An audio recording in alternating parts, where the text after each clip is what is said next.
Hi, I'm Michele Kerr, and I'm a graduate of Stanford's Teacher Education Program.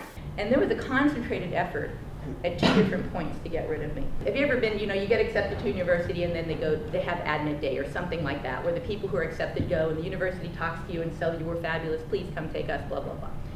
So I went to that day. And somebody said, so are you coming to Stanford?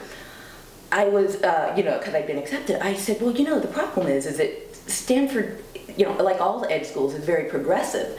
And I'm kind of worried about the idea of paying $50,000 a year for something that I kind of disagree with. Nothing happened from that until a month later when I emailed the head of the program, and I just had a question about the student teaching program. And at this point, I hadn't yet accepted. And she emailed me back saying, why don't you come in and talk about it? And I thought, well, that's odd. I was a quick question. All she had to do was email back. And I thought, it was really kind of funny to remember thinking this. I thought, maybe she just wants, I haven't accepted yet. Maybe she wants to talk to me and talk me into accepting.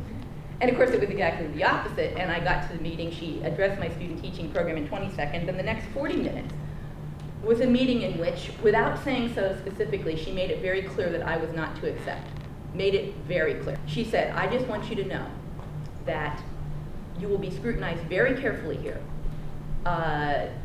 You will have to do a long, extended teaching video, and we will be looking to make sure that you adhere to the elements of the program. I emailed the ombudsman that day and was talking with him the next day. And that was something for anybody who's going through this process that I strongly recommend doing is, write up what happened and then see a representative to register your concerns. I accepted on a Wednesday, the week after. And the day after I accepted, I got an email from Rachel, and it said, Michele, your behavior last week at the meeting was appalling. And then she described it, and she described it inaccurately, very much so. What she said I did was I threatened to accept, which amused me, I threatened to accept and stomped out saying, I'm going to make you miserable, myself miserable, and everybody here miserable. I instantly saw what she was doing, which was to try and create a situation in which I was being viewed as recalcitrant. And then she was going to use that as means to deny me from the program. Stanford tried to rescind its acceptance because they learned that I didn't have views that they considered acceptable. This is when I first contacted FIRE. And FIRE was just really outstanding. They took it over and wrote a really terrific letter. And you could tell Stanford was looking at it going, well, this is a PR disaster no matter what we do. The concerns letter marks the second attempt to get rid of me. The concerns letter is Stanford's version is a very big deal in teacher ed called the dispositions theory. In teacher credentialing, you can do everything right. You can have good student teaching, you have good grades, but if they decide there's something wrong with you that means you won't be a good teacher, they can yank it. And the way that Stanford starts that process is the concerns letter. The 3 reasons they used was I was late to class. Have any of you ever been late to class? Okay, your career's over. Second, that my students didn't like me. Not my student, my classmates didn't like me. And the third was that I turned in late assignments. They knew they couldn't say, look, we want you gone because of your views. So they were basically, this was their effort to manufacture a case because they can use any reason at all.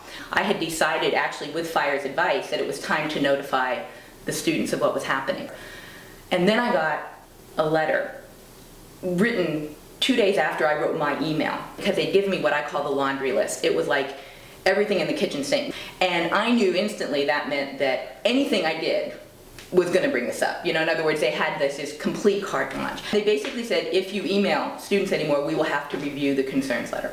And it was at that point that I emailed you guys and I said, I need to start a grievance. And that was my next big step. My purpose in putting together the grievance was to say, lawsuit alert. In other words, look at the documentation I have. One of the things that kept me going through the whole thing is someday they're going to write about this story, and someday other people will be listening or reading, and if they're in this trouble, that I'll be able to say, here's what to do. And this is why I go out and talk about it, is to say, when you have these problems, don't react in a way that seems logical. I was 15 years in corporate America before I went to teaching. Okay, document. Play their game. Don't tell them that their game is wrong. Play their game and win on their rules, and find all the allies you can.